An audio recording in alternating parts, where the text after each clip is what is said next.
Have you ever noticed how obnoxiously easy it is to have your mind jump to the negative, or to have your mind jump to how bad you are or how wrong something is, or going through all of the negative possibilities in a situation? If you have, which I'm assuming you have if you clicked on this video, number one, welcome to the club. And number two, this is not an uncommon trait. This isn't something that you uniquely are experiencing because there's just something inherently wrong with you. This is actually an incredibly common pattern and an incredibly common trait in the human mind and in the human experience. Now, when you're going through this, it can feel incredibly distressing because you're like, I don't understand why my mind just always goes to the negative, why the way that I talk to myself is just so destructive and detrimental. And it kind of feels like it's due to some inherent reason to you that you're just broken, or you're just weak, or you're not capable of being a positive person, or whatever that narrative is that you're experiencing. So first and foremost, I want to give you as much validation as I can to the point that this is not a you issue. This isn't because there's something wrong with you. This isn't because you are flawed. This isn't because you're just a negative person. The reason this happens is because our brains learn to think in patterns. Our brains learn to think in these very rigid, structured ways to keep us safe, to keep us protected. And what I'm going to dive into today is kind of unpacking the layers of why that happens, and then how to start having healthier internal dialogue and a healthier internal narrative. So literally right before hitting record on this, I was talking to a client, and she and I have been working together for almost a year now. And she has a pretty substantial history of trauma. She's had a lot of really terrible things happen to her, and it's heartbreaking hearing stories like that. And so she started working with me. She never really was able to trust people before. She wanted to do this therapy experience. She got, a good review about me, wanted to start working together. And so we've been working together for almost a year now, and she's in her mid-50s. And she had a lot of stuff happen this morning. She had a negative incident happen with her son. She dropped her coffee. She was late to work. She got up late. And now every aspect of her mind is, my life is terrible. See, these terrible things happen to me. Why do these things happen to me? I'm just destined for a life of misery, and this is just the way that my life is going to be forever. Just down the negative thought spiral. And we've all had that. We've all had those days or those times where it's like, it feels as though every single thing that could go wrong does go wrong. Now, that's part of life, right? That's a human thing. Bad things happen. But the worst part of this situation is not that these bad things happened. It's what she told herself about these things. And this is what I walked her through, and this is what I want all of you to really think about as we're diving into this. So if possible, if you have a notebook that you take notes in or something, this might be a good time to pull that out so that we can kind of journal this out together. So I'm going to walk through what I did with her and start thinking about it for you and what this situation could be like for you. So she just jumped on the bandwagon of, I'm so terrible. I'm bad. I'm a mess up. I'm going to be miserable for the rest of my life. I'm already in my 50s and nothing good's ever going to happen for me. So the tirade just started going. It was really impressive. And I said, hold on. These bad things happened. Makes perfect sense. Is it 100% true? Do you know with 100% certainty that all of this is actually evidence that your life is terrible and things are never going to change. And she's like, well, no, but like my entire life has been this way. I'm like, okay, so let's kind of pan this out for a second. So you had this situation happen. You woke up late, you dropped your coffee, something happened with your son that you're now going to have to deal with when you get home. You know, you showed up late to work, and now here you are and you're in this really negative state. Do you hear the way that you're talking to yourself about this? And she's like, yeah, that's my life. And I said, hold on. These things happened and you're instantly going to, this is my life forever. These terrible things are always going to happen to me. This is just an inevitability. How do you feel? She's like, I feel terrible. I'm like, yeah. What do you think is likely to happen the rest of the day? And she's like, well, probably nothing good. Like, this is just, I'm going to be pissed off now for the rest of the day. I said, yeah. What I walked her through and what all of this is called in cognitive behavioral therapy terms, it's called a thought record, or the cognitive triad. So in CBT, in cognitive behavioral therapy, when we are analyzing situations, we look at it from the lens of someone's thoughts, their feelings, and their behaviors, and how their thoughts, feelings, and behaviors all kind of interact with each other to lead to certain situations happening, that leads to certain feelings, it leads to certain thoughts, it leads to behavior patterns ending up the way that they play out, and ultimately why our lives end up being the way that they are. And so I said, I'll call her Annie. I said, Annie, you've always thought this way, right? And she's like, yeah. And I'm like, how do you think thinking like this is impacting you? She's like, well, thinking like this puts me in a really negative spot. My middle name is negative. And I'm like, all right. Do you think that's maybe helping? And she's like, no, but it's true. And I'm like, maybe. What else could be true though? And she thought about it for a second and she's like, I know a big portion of this is probably me, but like I can't get out of my own way. And I'm like, okay, great. So we identified a new thought. When we're entering into situations, what happens is based on past experiences, based on things we've gone through in the past, we end up developing these thoughts and these beliefs about ourselves. So for her, it's that she's a terrible person and, nothing good ever happens for her. So when she's entering into situations and that's her core belief, the situation is going to then be interpreted through that negative lens. So she basically has these glasses on, these negative filters, and everything that comes through that filter is through that lens of I'm bad. I'm bad. So she has her glasses on and the filter, something happens and it gets interpreted as I'm bad. It's like rose-colored glasses, right? You see everything through that lens.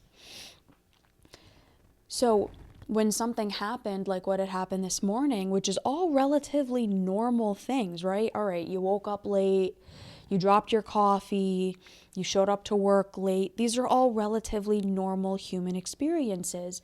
But because your lens of your life is terrible things always happen to me, it feels exponentially worse. It starts being the validation and the proof, quote unquote, of how terrible your life is. So then you end up having another interpretation or another set of thoughts like, see, I knew it. I knew it. It is true. This is my life. Terrible things are always going to happen to me. So she had that situation, which is step number 1. You identify the situation. Step number 2, she had an automatic thought, which was, why does stuff like this always happen to me? This is so ridiculous, or whatever it was.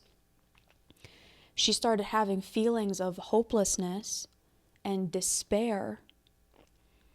Number 4, she did something called a secondary appraisal or a secondary thought or belief, which was her going down the rabbit hole of all of her past experiences and how this just fits that mold and that norm. And then number 5, she was sitting in her office by herself all morning, frustrated and pissed off and ruminating. What I just took all of us through is called a thought record. So number 1 is identifying the situation that happened, which for her it was being late and whatnot. Number 2, what are the thoughts I'm having about this? So for her it was, this is terrible, this always happens to me, I'm going to have a terrible day. That led her to have these really destructive feelings of frustration and anger and self-hatred. Then number 4, her secondary thoughts and beliefs or her interpretations about the situation, which was, this always happens to me. Why is this my life? This is going to be my life forever. I can't believe this is where I am, which then led her to number 5, the behavior of sulking in her office. We are all doing this, but we're doing it unconsciously. And it's why our internal dialogue and it's why our internal state feels so bad, because these negative automatic thoughts about these situations are leading us down these destructive doom loops in these rabbit holes of negativity and harm and anger and frustration and despair and whatever else the case may be. So if you want your life to start looking differently, if you want a better semblance of internal dialogue, then we have to start taking track of these things, which is the thought record. And this is why I suggested getting your notebook out. So what is a situation that you went through within the last week that you noticed yourself having a negative reaction to or a negative experience of? This could be anything. So step number 1, identify the situation. What happened? What was the experience that I had? Now, this is not judgments about the experience. This is what was the experience in and of itself. So for her, it was she woke up late, she dropped her coffee, and then she showed up late to work. No judgment, just the experience.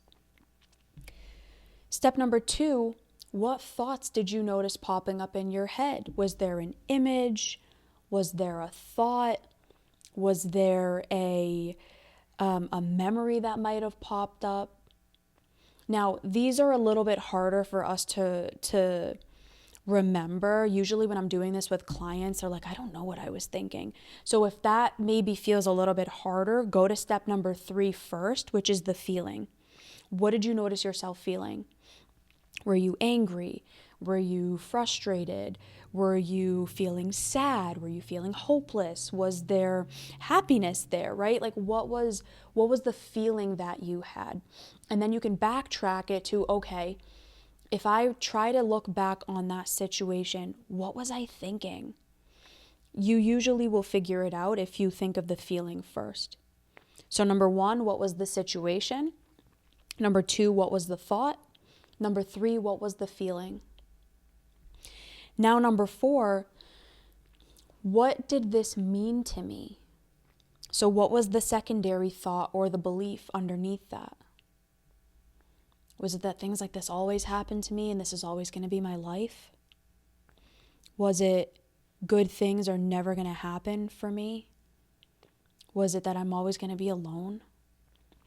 What was the secondary belief that made that thought and feeling about that situation seem true? And once you can identify that, then it'll help you to understand, number 5, how did I react in the aftermath of this? What did I do? Did I run away? Did I avoid? Did I lash out? Did I start attacking myself? What was my reaction in that moment? Now, this is not going to be a one and done thing. And I tell this to clients all the time. This is going to have to be a habit and a practice of understanding how you react emotionally and cognitively to these situations that come up. And the more you do it, the more you'll understand why you think the way that you do, why you feel the way that you do, why you communicate to yourself the way that you do. And then if you do that over enough time, you'll start to see patterns and you'll be able to understand why you do that. And then eventually be able to change it, to think about it differently, or to recognize when that negative thought pops up and it's like, oh, there's that negative thought again. There's that negative feeling. There's that, destructive narrative that I've had my whole life. Okay, hold on. What else could be true? Which is kind of the step number 2 in all of this. So this is like baseline. You learn how to do this. And then the step after that is learning how to change the thoughts. And I'll make another video on that at another time. But this is a really good benchmark to get started on understanding why you think the way that you do, why you have the internal dialogue the way that you do, and then being able to log it. And if you do that enough times, you'll see patterns, and then you'll start to be able to recognize it when it's going to happen. This client at the end of the session said that it made so much sense for her and that she's going to try to pay attention now throughout the week until I see her again of when these negative thoughts pop up. And that it made sense why the pattern continued the way that it did. So try this for a week or 2. When a situation happens, once the situation is done, look back and identify these 5 steps: situation, thought, feeling, secondary interpretation or belief, and then what'd you do? The 5 steps. Do that for a week and jot down any patterns that you noticed. And if you do this consistently, it will help you have a better understanding of why you do the things that you do, why you feel the way that you do, and why you have the dialogue that you do within yourself. And then that will allow you to change it. And if this is something that you want help with, send me a DM. I'm actively taking new clients. I help people with this stuff all the time. Or if you just want to kind of workshop through this, but you're not interested yet in maybe committing to therapy, that's totally fine too. I do free calls with people in the community all the time. So if you're interested in something like that, send me a DM. We can get that set up for you. All right, everybody. I hope this was helpful, and I'll see you next time.